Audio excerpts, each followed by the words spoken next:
You don't lack confidence, you're losing it, quietly. Not because you're weak, and not because you're broken, but because of a habit so common, so socially accepted, that most people never realize it's slowly changing how they see themselves.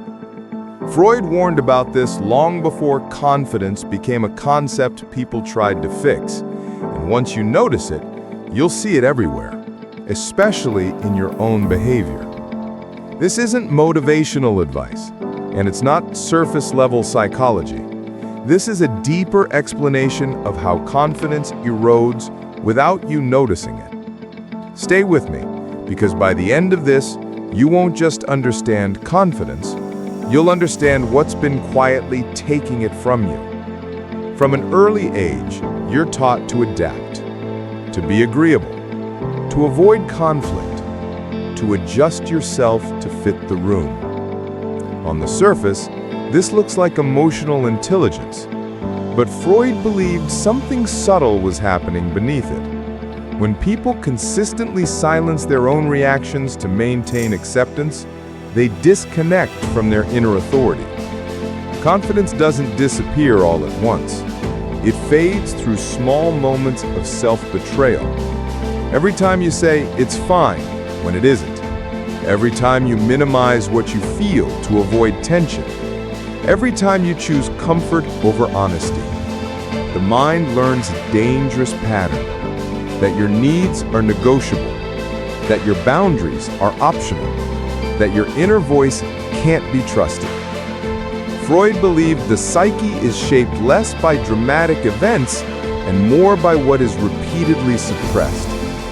The habit that destroys confidence is chronic self-suppression. When you override your thoughts, emotions, and instincts long enough, your unconscious stops trusting you. Because deep down, the mind is always asking one question: can I rely on myself? And repeated self-silencing answers no. This is why many people who appear calm, polite, and agreeable internally struggle with insecurity. There's tension beneath the surface, a quiet sense of being unseen, even by themselves. This habit often shows up subtly, over-explaining your choices, apologizing without reason, seeking reassurance before trusting your own judgment, adapting your personality to every environment. Each act seems small, but together, they send a constant signal to the psyche: I don't stand firmly in myself. And confidence can't grow in that environment. Freud believed real confidence doesn't come from positive affirmations. It comes from psychological alignment, when what you think, feel, and express move in the same direction. When they don't, the self fragments. And a fragmented mind doubts itself. Freud wouldn't tell you to speak louder or act more confident. He would tell you something quieter and harder. Stop abandoning yourself in small moments.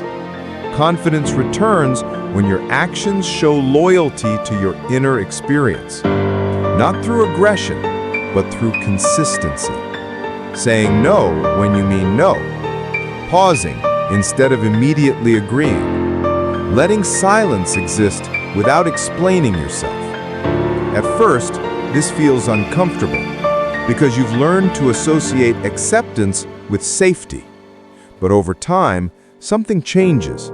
Your mind begins to trust you again, and real confidence grows from that trust, slowly, quietly, and naturally. Freud understood something most people never notice. Confidence isn't about believing you're enough. It's about living as if what you feel and think actually matters. And that shift changes everything.